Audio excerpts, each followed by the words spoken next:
आप सभी का अपने YouTube चैनल पर फिर से हार्दिक स्वागत। आज मैं लेकर आया हूं आपके लिए हरियाणा PRT लेवल फर्स्ट 2021 का पेपर। इस वीडियो के माध्यम से हम इस पेपर का पूरा एनालाइज करेंगे। देखते हैं कि पेपर किस फॉर्मेट में आता है, किस टाइप के किस पार्टों में यह विभाजित रहता है। तो पहला जो भाग है वो है बाल विकास एवं शिक्षा शास्त्र साइकोलॉजी का, जिसमें कि 30 प्रश्न पूछे जाते हैं। दूसरा जो भाग होता है वो होता है भाषा का, जिसमें 15 प्रश्न हिंदी के और 15 प्रश्न इंग्लिश के पूछे जाते हैं।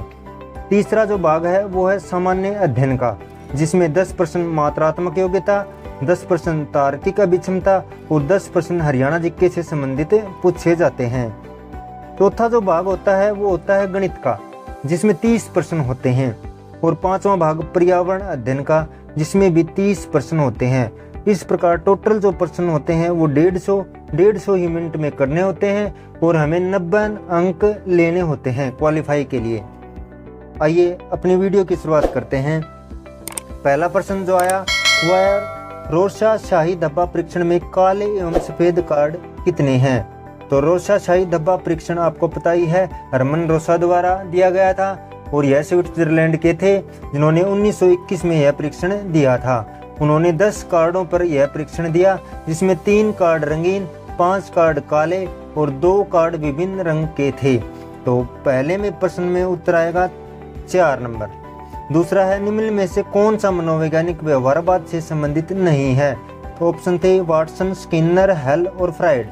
तो फ्राइड आपको पता है मनोविश्लेषणात्मक सिद्धांत के मनोवैज्ञानिक थे, और वे फ्राइड के बारे में मैं बताऊं कि वे प्रथम मनोवैज्ञानिक थे जिन्होंने मूल प्रवृत्तियों को मानव व्यवहार का निर्धारित तत्व माना था।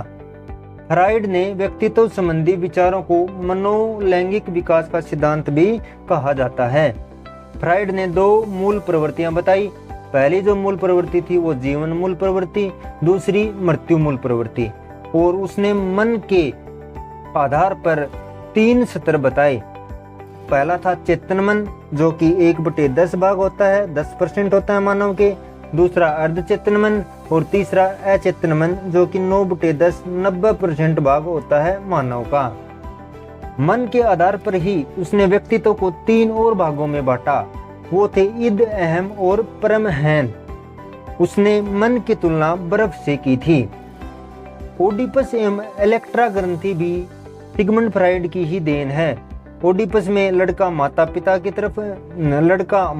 तरफ आकर्षित होता है और इलेक्ट्रा ग्रंथि से लड़की पिता की तरफ आकर्षित होती है। मनो विश्लेषणात्मक सिद्धांत में मानव की 5 अवस्था बताई, जिसमें पहली मौखिक जन्म, दूसरी गुदा 2 से 3 वर्ष, तीसरी लैंगिक 4 से 5 वर्ष, चौथी सुषुप्त अवस्था 6 से 12 वर्ष और 5वीं जन्म की जो कि 12 से 20 वर्ष तक की थी। तो आपको ये मनोविश्लेषणात्मक सिद्धांत पर पूरा मैंने क्लियर कर दिया है। तीसरा प्रश्न था, एरिक्सन के मनोसामाजिक विकास के सिद्धांत अनुसार कौन सी अवस्था 6 से 12 वर्ष की आयु से संबंधित है। तो ऑप्शन था 4 नंबर। अध्यवसाय बनाम हीनता की जो उम्र थी वो थी 6 से 12। विश्वास बनाम अविश्वास जन्म से 1 वर्ष। पहल बनाम अपराध बोध 4 से 6 वर्ष। स्वायत्तता बनाम लज्जा शंका 1 से 3 वर्ष और अध्यवसाय बनाम हीनता 6 से 12 वर्ष। तो उत्तर आ जाएगा 4 नंबर।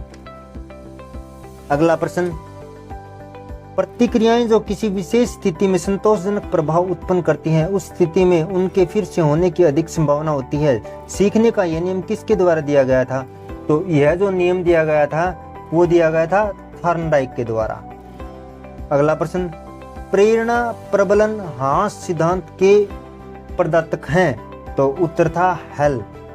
अगला प्रश्न, शेल्डन ने सभी मनुष्यों को शारीरिक आयाम पर विभिन्न श्रेणियों में विभक्त किया है। व्यक्तित्व अध्ययन की यह कौन सी विधि है। तो यह विधि थी प्रारूप प्रकार की विधि, टाइप मेथड। अगला प्रश्न, निम्नलिखित में से कौन सी अधिगमकर्ता केंद्रित शिक्षण अधिगम व्यू रचना नहीं है।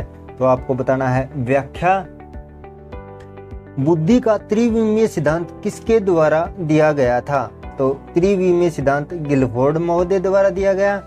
वृद्धि एवं विकास उत्पादक हैं, तो अनुवांशिकता एवं वातावरण दोनों के। निम्नलिखित कारकों में से कौन सा बच्चों के शारीरिक विकास को प्रभावित करता है? तो इसमें आएगा ये सभी ही प्रभावित करते हैं। निम्नलिखित में से कौन सा एक जन्मजात अभिप्रेरक नहीं है? तो भूख, नींद और दर्द सबको एक समान होते हैं, लेकिन उपलब्धि बाह्य अभिप्रेरणा के अंतर्गत आती है। सजा से बचने के लिए आज्ञाकारिता की अवस्था को कोहलबर्ग के नैतिक विकास के सिद्धांत में नैतिकता के किस स्तर में सम्मिलित किया गया है? तो वो है पूर्व प्रारंभिक नैतिकता। अगला, निम्नलिखित में से कौन सा विकास का एक सिद्धांत नहीं है? तो अंतर संबंध का सिद्धांत, विभिन्नता का सिद्धांत और दिशा का सिद्धांत होता है। तो उत्तर आ जाएगा 3 नंबर, पृथकता का सिद्धांत नहीं है। अगला, कौन सा युग्म सही नहीं है? तो आपको लगाना है अपकर्षण और क्रोध। अगला प्रश्न, एक शिक्षक ने विद्यार्थियों को पढ़ाया कि गर्ल का बहुवचन गर्ल्स होता है। इस अधिगम के साथ विद्यार्थी वुमेन का बहुवचन वुमेन्स बनाते हैं। यह किस प्रकार के अधिगम हस्ताक्षर का एक उदाहरण है? तो ये लगाना है आपको नेगेटिव ऋणात्मक अधिगम का। बच्चों में सृजनात्मकता का विकास करना विकास के किस आयाम से संबंधित है? तो वो उत्तर आएगा मानसिक विकास से संबंधित। अगला, निम्नलिखित में से कौन सी व्यक्तित्व मापन की एक प्रक्षेपी तकनीक है? तो उत्तर आया खेल एवं ड्रामा, 1 नंबर। अगला प्रश्न, बुद्धि का आर्मी अल्फा परीक्षण एक प्रकार का है। तो यह है शाब्दिक समूह परीक्षण। अधिगमकर्ता की अभिवृत्ति, अभिरुचि, उपलब्धि एवं अधिगम शैली में अंतर कौन सी विभिन्नताओं का द्योतक है? तो वो है वैयक्तिक विभिन्नता। एक छोटी बालिका प्रतिदिन अपने गुड़िया के कपड़े बदलती है। पियाजे के संज्ञानात्मक विकास के सिद्धांत अनुसार यह क्या कहलाता है? जीववाद, एनिमिज्म, जीववाद, एनिमिज्म। अगला, अधिगम का अंतर्दृष्टि सिद्धांत अन्य किस नाम से भी जाना जाता है? तो आपको पता ही है, गेस्टाल्ट सिद्धांत के नाम से जाना जाता है। 22 का प्रश्न, ब्रूनर के संज्ञानात्मक विकास के सिद्धांत अनुसार निम्नलिखित में से कौन सी चिंतन की एक विधि नहीं है? तो वो बतानी है आंकिक, 2 नंबर। मोहन का व्यक्तित्व एवं बुद्धि लब्धि सोहन से भिन्न है। ये विभिन्नताएं क्या कहलाती हैं? अंतर व्यक्तिक विभिन्नता। उत्तर मानना था अंतर व्यक्तिक विभिन्नता।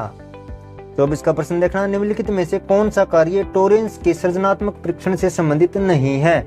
उत्तर आएगा 2 नंबर। निम्नलिखित में से कौन सा सहकारी अधिगम का तत्व नहीं है? तो आपको उत्तर बताना है पहला, बड़ा समूह। एक शिक्षक द्वारा विद्यार्थी के एक समूह पर प्रशासित बालक अंतर्बोध परीक्षण से किसका मापन किया जाएगा? तो वो है व्यक्तित्व का। 27 का प्रश्न, संकेत भाषा किस प्रकार के दिव्यांग बच्चों के लिए प्रयोग में लाई जाती है? तो वो है स्वर्ण असमर्थ। बुद्धि का समूह कारक सिद्धांत किसने दिया था? प्रस्टन का समूह कारक सिद्धांत। बेसल आयु के मापन से संबंधित है। बेसल आयु के संबंधित से क्या संबंधित है? हम क्या मानते हैं? बुद्धि मापते हैं। डिस्ग्राफिया है लेखन अक्षमता। इस प्रकार हमने जो साइकोलॉजी का जो पार्ट था वो सोल्व कर लिया। अगले पार्ट में हम हिंदी, इंग्लिश, जीके, मैथ और पर्यावरण के बारे में भी अध्ययन करेंगे। धन्यवाद।